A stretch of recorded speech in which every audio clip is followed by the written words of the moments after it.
make a special appeal to social media companies and media outlets.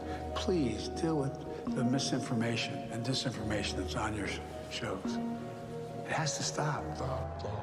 Sense of me, you will never stop the free. Thinking that's gonna shut you down. Post the truth, they go to town. Sense of me, kick me off of every platform. I'll just go to get a gab and rumble. Now you can't stop me. I think we all see it, but cannot believe it. The glint in our eyes as we look at the sky to see that it's falling and people are calling. I think we all know that the end is nigh. But how can it be? The people is me. I posted a tweet and it got deleted. Don't look at me like I'm conceited. If you conceded, then tell me why you stuck on the YouTube, then on the Facebook, calling it meta. We fed it the cheese, I mean fed it with cheese. They wanna release all of your data to screw up your piece. They censor me, then take liberty. Don't even let me post up with the need. Album to blast, they gonna ban that. Take it off, genius, you can't even read the lyrics of Brandon.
Good afternoon, ladies and gentlemen, boys and girls, people of all ages from all across the world.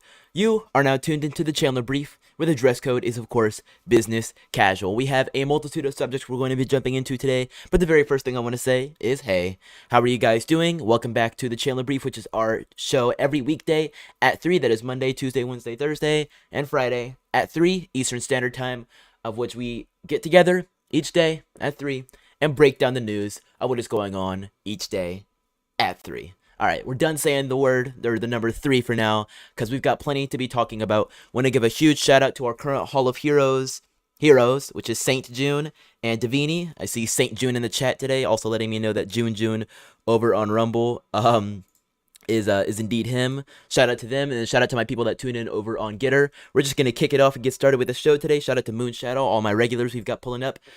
Thank you guys for tuning in. Let's just get started. As you guys know, yesterday was the State of the Union address, so we have plenty of news we're going to be jumping into today. So let's start the 30-minute countdown. 3, 2, 1, now. Okay, Biden has apparently used the State of the Union speech to take being proud to be an American from the GOP. Now, this is an opinion article from Mr. Kurt Bardella, or maybe Bardet, I don't know, that I wanted to sort of set the tone of what our show today is going to be about. We are going to be talking a ton about the State of the Union. In fact, I think all but 2 of our subjects are directly related to it. So if you're all State of the Union out, I'm sorry, but we're going to beat the horse just a little bit more before we forget about it. And also, I need to correct myself. Yesterday, I incorrectly said that this was for Biden's first State of the Union. No, he actually gave one last year. It was just so unmemorable that I didn't even remember it, and I'm sure I don't think I was streaming it, but apparently I think he did one like April of last year that I forgot happened. So I wanted to take responsibility for that and say, yeah, no, it's not his first State of the Union, but it sure did feel like it, especially with how cringe he did. But anyways, let's just jump into this. During President Joe Biden's State of the Union address, a chant led by congressional Democrats of USA, USA broke out on the floor of the House of Representatives. Ever since September 2001, the moniker of patriotism has been tied to the Republican Party brand. When you see an American flag hanging on a porch, you think it's a Republican household. When you see the flag flying on the back of a pickup, you assume it's a Trump voter. For far too long, Democrats have surrendered the notion of proud to be an American to the Republican Party. Biden took it back Tuesday night. Okay. Representative Sean Patrick Maloney, the chair of the DCC committee, made the point recently on Morning Joe that if PowerPoints could vote, he'd win in a landslide. The guy at the table next to you at the diner wants to know, what is you guys doing? A State of the Union for, regular people. That's how Biden approached his first State of the Union address. He spoke clearly and in simple terms like a human being, not like a politician. Ultimately, politics is as much about attributes as it is about issues. People go to Washington and they lose that thread of how they talk to their families around the kitchen table. The key is to be in a relationship with the voters. They have to think you're fighting with them. For them, it's not just about issues, it's about who we are. The president is uniquely gifted at cutting through the Washington speak and connecting with people on a human level. I don't know about y'all, but there is nothing... Okay, put it to me like this. Washington speak. Biden has been in Washington longer than some people that were on the House floor at that night have been alive. When was he first elected? Something like the 70s, or I think like a long time ago around then when he was elected? And you're telling me he's not Washington speak? I want to look into this. Just quickly look it up. Who is the youngest member of the House? I think it's Madison Cawthorn. Okay, so he's 26. Okay, well, we already know. When was Biden first elected? Biden's first election. So Madison Cawthorn was 26. So his first election was in county council, and he won in 1970. Okay, so that's not DC. That's just county of Delaware. Okay, sure. 1972, he was elected to the Senate. He has been in DC since 72. Okay, 1972 is how long he's been in DC. Add up the years. What is Madison Cawthorn's birthday? Madison Cawthorn birthday. I guarantee you it ain't 72. It's dang. 1995. I expected it to be something like 80 something. I'm not the greatest at math, but I was hoping on Biden's behalf to be the devil's advocate that Cawthorn was at least born in like 89 or something like that, and my math's just all messed up. But no, 95 is what it means to be 26 now. Oh, time is flying. Okay, but that's just to put into perspective to you guys. There is no such thing as Aaron says same year as him. There's no such thing as not Washington speak from a guy who's been in Washington since the 70s. Put that into perspective. He's been in Washington, and I don't mean to dig too far into it, but about as long as my parents have been alive. Okay? Longer. Just about as long. So if that puts anything into perspective for you guys, he has been in Washington for generations. But no, he connects to the people. He leaned heavily on that on Tuesday night. He addressed the issue of rising costs by talking about his dad leaving their home in Scranton to find work. I grew up in a family where if the price of food went up, you felt it. This was not one of those speeches that buckled under the weight of statistics and historical references. The president knew that the American people didn't need a lecture from a constitutional scholar. They needed a point of reference that connected the dots between the policies he championed and their real life, which they didn't get. Heck, they barely got an American.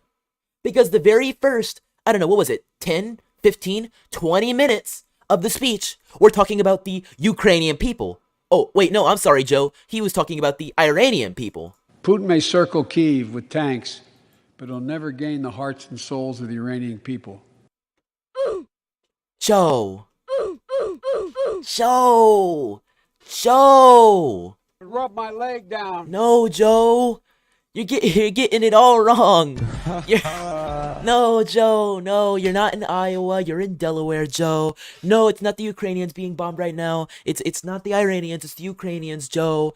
Come on, Joe. It's not that hard.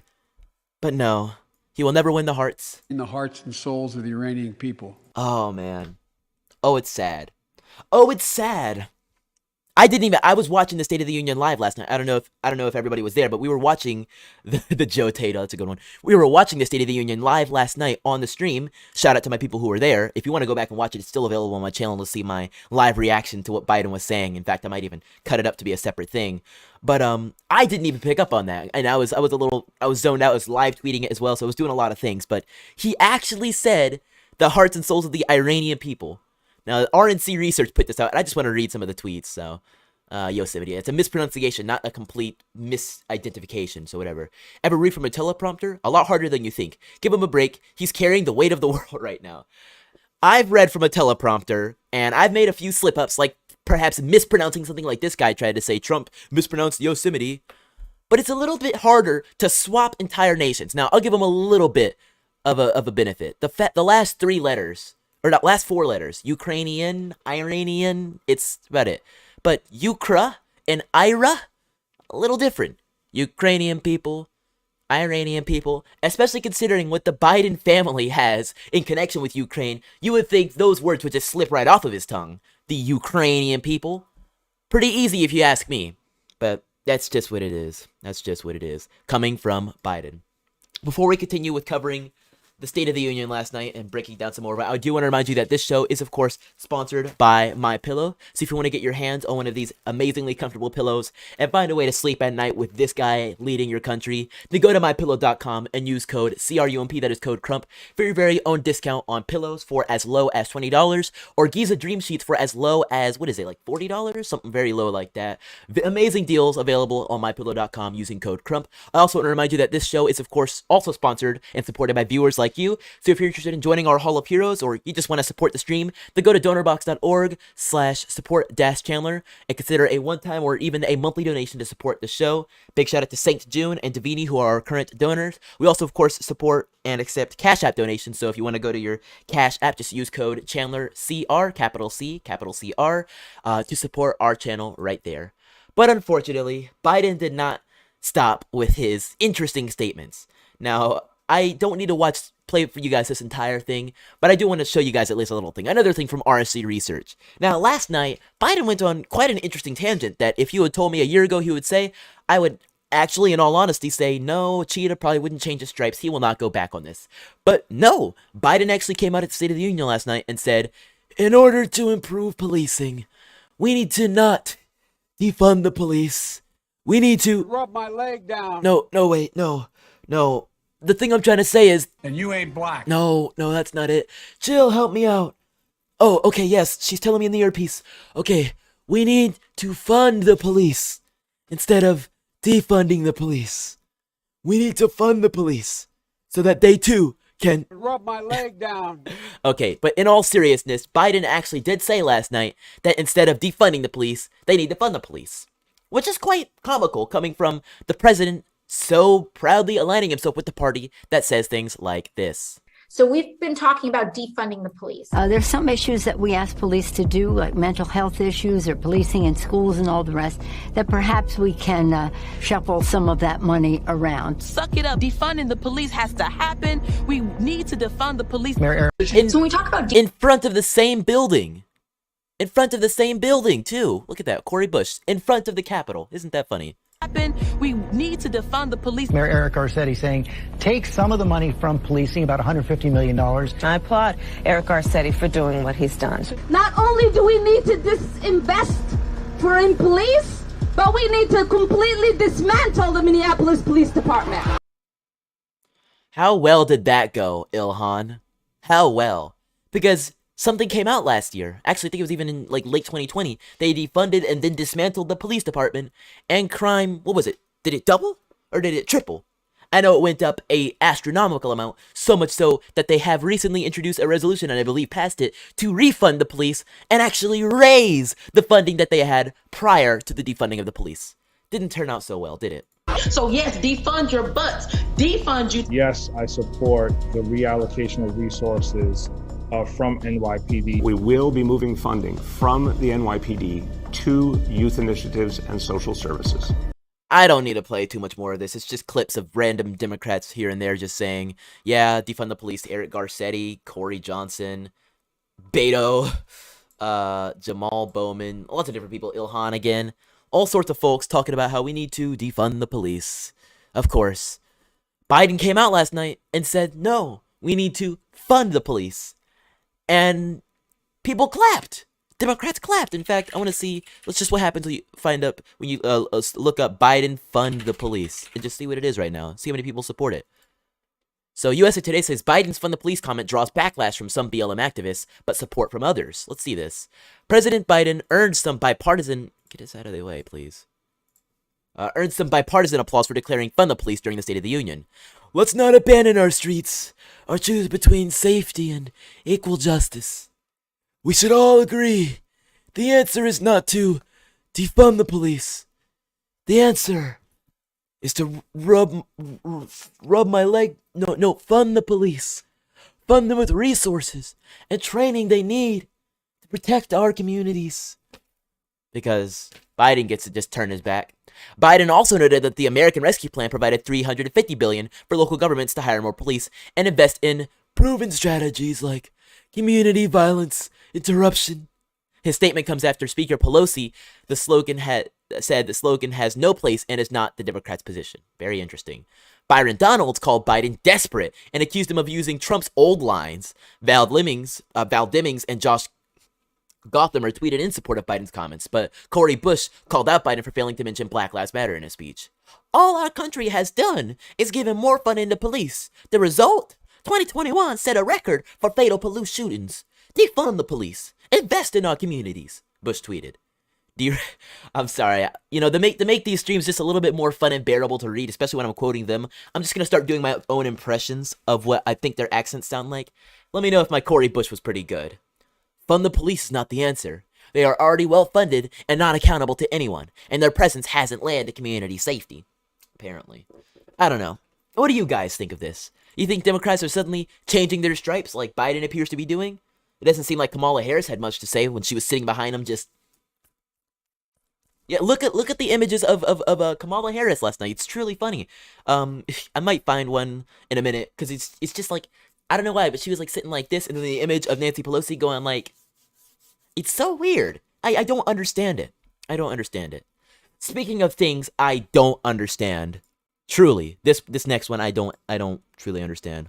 Make sure that's still going. Biden last night had a little segment of his speech in which he spoke about the troops. He said, we need to stand with our troops, and he started going over this whole tangent about toxic mist and things like that, which, it's okay, as you gotta fill your speech with some time and some space, but he spilled all his time talking about toxic mist and getting soldiers out of the harm's way and things like that, but he didn't have anything to say about the soldiers that perished in Afghanistan. A lot of people had things to say about this, and in fact, a very great thing happened last night. We'll touch on that in a minute. But I want to play to you guys Jen Psaki explaining why Biden didn't have anything to say about the 13 service members. A speech like the State of the Union, it's hugely important. It doesn't have the time to touch on everything that is a priority. And that explains to you just what you need right there. Didn't have the time to mention anything about the 13 service members. So that's why Lauren Boebert stepped in. I spoke about this last night. In fact, I went a little wild, probably a little too wild, but Lauren Boebert called out Biden on the House floor last night when he was talking about something else, and she said 13 of them, and I started clapping and cheering. It was amazing. So she wore a drill baby drill outfit, which is, I think that's about oil, but then says, yells at Biden over the 13 troops killed in Afghanistan. So let's see this. Lauren Boebert from Colorado yelled at President Biden during his first State of the Union address to condemn him for the 13 American service members who were killed during the deadly withdrawal of Afghanistan. Biden was speaking of helping soldiers who came home sick from Iraq and Afghanistan because of toxic burn pits and the cancers that would one day put them in a flag-draped coffin.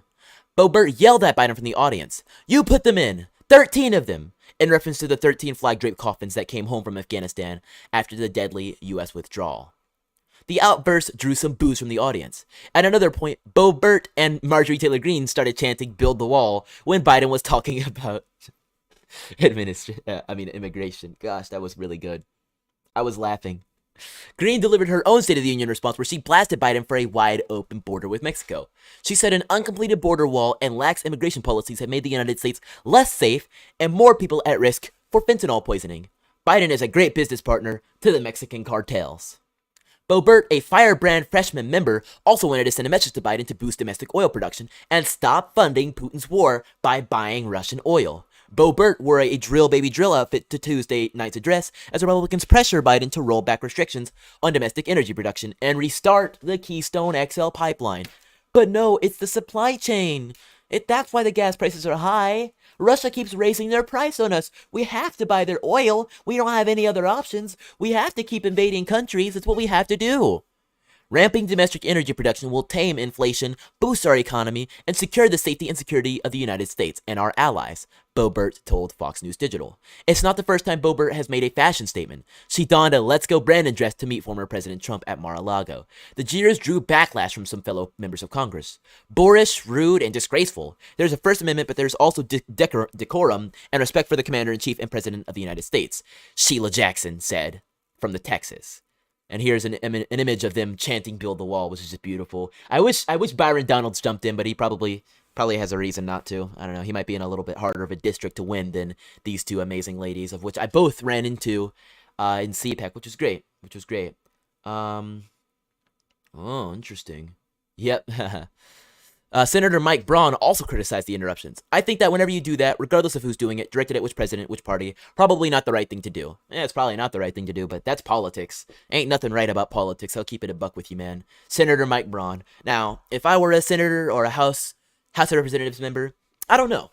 Because I understand, and I respect all three of these people greatly. I understand Byron not doing something, and I understand Marjorie and Lauren doing something. It made me laugh. It made me cheer from home, but it also gives you a lot of hits. Marjorie has had all of her committee assignments stripped of her. Majority rules. And if the majority deems you too big of a threat, they will take you down. In the scheme of things, do you want to be a threat? Or do you want to work in the shadows and get a little bit more done?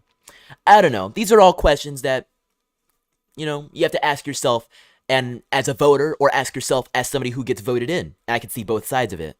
Anyways, continuing with Biden's very interesting State of the Union. He said something today, or I should say yesterday, that really drew a lot of interest from me. Now, at the time, I was a little confused, and rightfully so, because he said something real strange that I was rather loud about disagreeing with.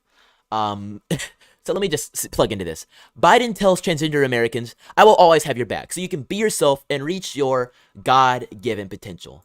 Now, in the moment, I may have misunderstood it, because what I understood it as is Biden encouraging transgender people to be what they create themselves to be, because that's what God has their potential. Now, I could see he may have meant your God-given potential as far as just achieving what you want to be in life. But even so, it's still a weird way to phrase a sentence, and it drew some feedback from me, because I was like, that doesn't make sense. Let's see a little bit more of this, though. Biden stood for the rights of transgender Americans during Tuesday night's State of the Union. He called on Congress to finally get the Equality Act passed.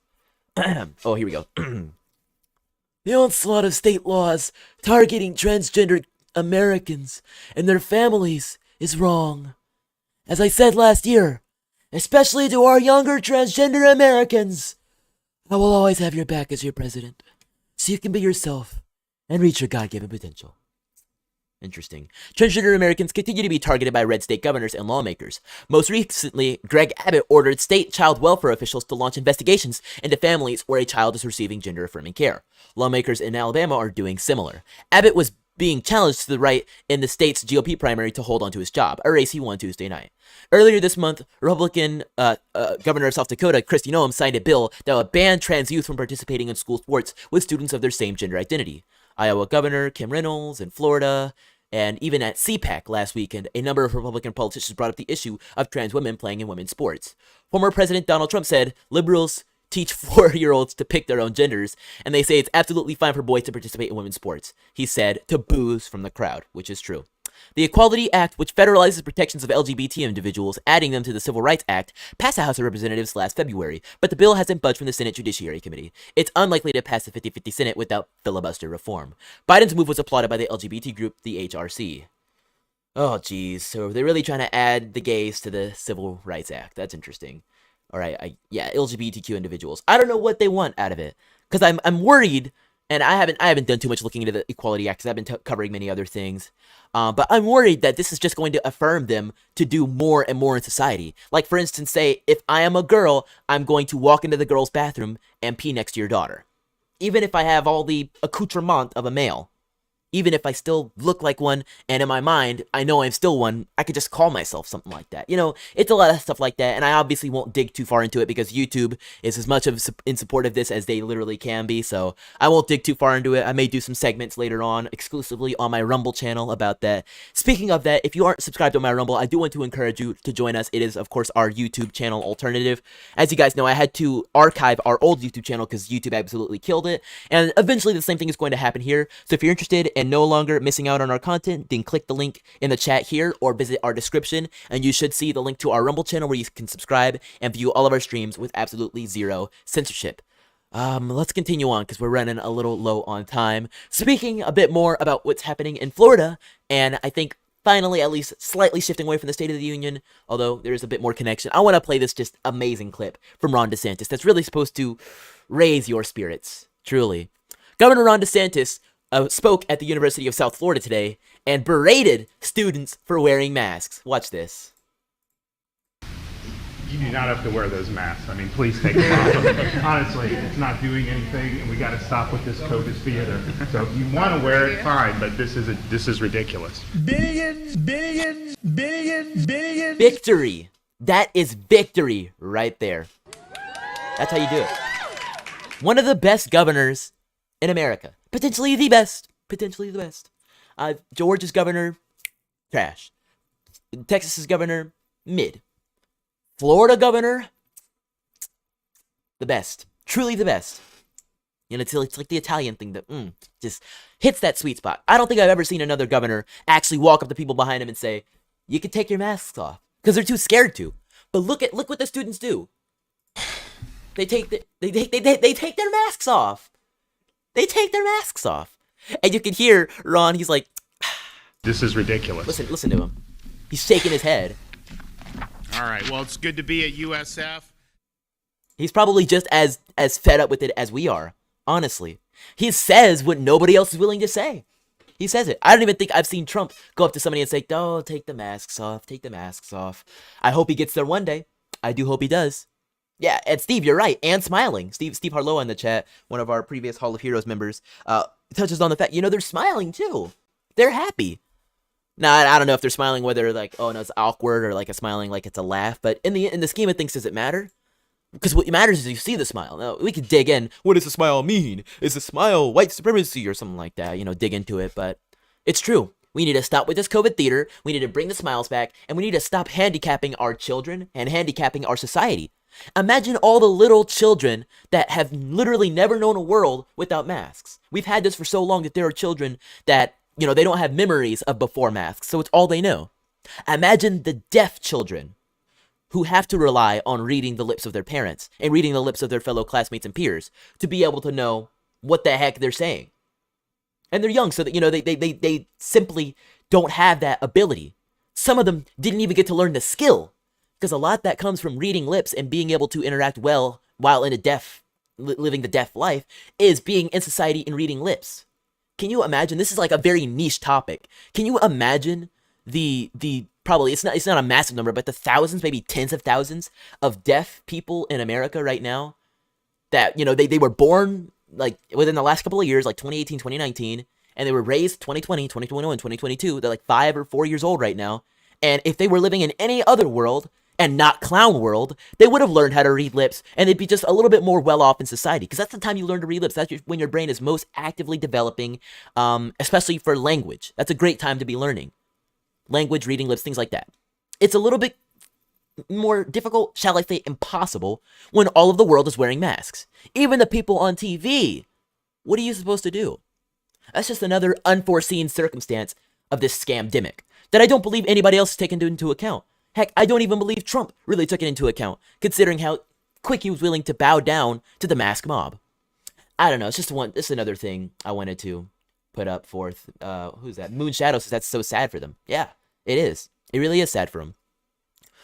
I'm gonna skip past these topics for now and just cover these last couple of topics. You guys already know about the truckers convoy coming in to DC very soon. They're currently in the middle of America right now. In fact, I believe they're in Indianapolis by now. They should be. It is Wednesday, so they're either on the way there or they're already there near the Indianapolis area. I already told you guys how you can find them yesterday.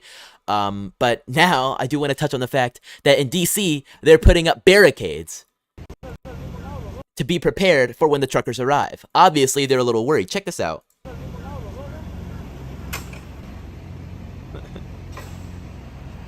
Hilarious. Man, they're scared. They're very scared.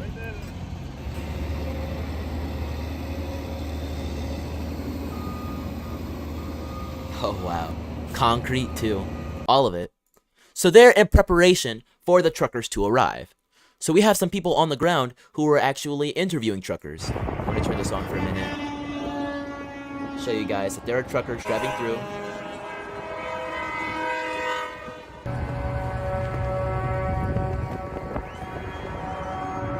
Look at that. Driving on through. fast forward a bit through this. He's going to interview them. Different governors and mayors in Democratic cities have said the same thing. How would you respond to somebody who says these mandates are in place to save lives? What lives? I'd have to turn around and look straight at him. What lives?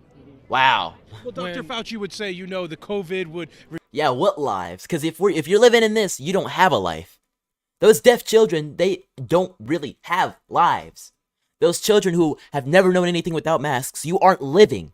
Part of the human experience, part of it, what it is to be on this world, is to see a face, is to connect to people. If you're blind, even so, you can still listen to people. It's a little harder to hear through a mask as well. I've experienced this many times. What are you supposed to do? You aren't living. So, my good friend, Elad, is down there. Springfield, Missouri is when this is captured, where this was captured. Talking about an overnight stop, Cuba, what is it? Missouri, I think. Talking to all the different people, the hundreds of supporters gathered along the overpass, waving American flags and signs with messages like hold the line and honk for freedom. Many patriots are showing up. That's what's happening. All over America. And there's a few different convoys coming together. They are set to arrive in D.C. in just a few days. This is going to be big, and I guarantee you later this week, we're going to be covering it, and it's probably going to go all the way to next week, and who knows how much further. If you thought Canada was big, this one is about to be big. But of course, the United States may clamp down a little bit harder, so we're just going to have to see. Thank you guys so much for being tuned in to today's episode of the Chandler Brief. I do want to remind you that this show is 100% supported by viewers like you. So once again, if you're interested in joining our Hall of Heroes, all your options are available in the description below. Big thank you to Saint June and Davini for being our current Hall of Heroes. Shout out to the people in the chat. I wasn't reading messages out loud, so I'll check in. St. June says, great for him. I wish we had a governor like that in New York State. Awesome. Nancy's scared. Christy says, St. June immediately, right? Yeah, for New York. You Ain't Wrong says, look at Kamala when Joe said fund the police. Oh, I might have to go back and see that. You know what? Let's quickly see if I can find that clip, because we don't have to end immediately. We've got like a minute left, so let's just see like Biden fund the police and see if I can have like see that exact quote when he said it. Yeah, so here we are. I know what works. Investigating crime prevention and community policing. Oh, what the heck? Cops who walk the beat, who know the neighborhood. Yeah, so let's watch this. Who can restore trust and safety. Let's not abandon our streets or choose between safety and equal justice. Watch Kamala. Let's come together and protect our communities, restore trust, and hold law enforcement accountable.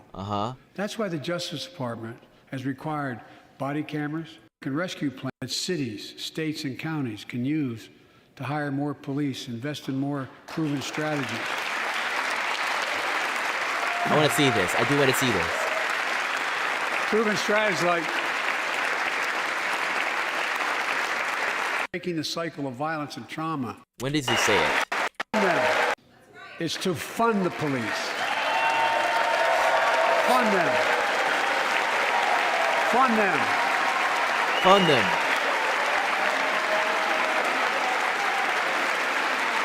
I want to see your face. Fund them with resources and training.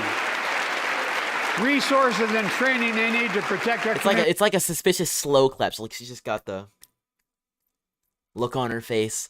I don't know. It's up to you guys to decide. Thank you so much for being tuned in today to today's episode of the Chandler Brief. Of course, I want to remind you, sponsored by MyPillow. Go to mypillow.com. Use code CRUMP for your own discount. I'll catch you guys tomorrow at 3 once again. And then also tomorrow is Thursday. So we'll, of course, have our very first episode of Crump Live next Thursday. Well, this Thursday at 8. So I'll see you guys twice tomorrow. Once again, next Thursday, which is tomorrow at 3 and 8. I'll see you guys then. And aside from all that, I'll catch you next time, free thinkers. Don't forget to spread the virus of intelligence.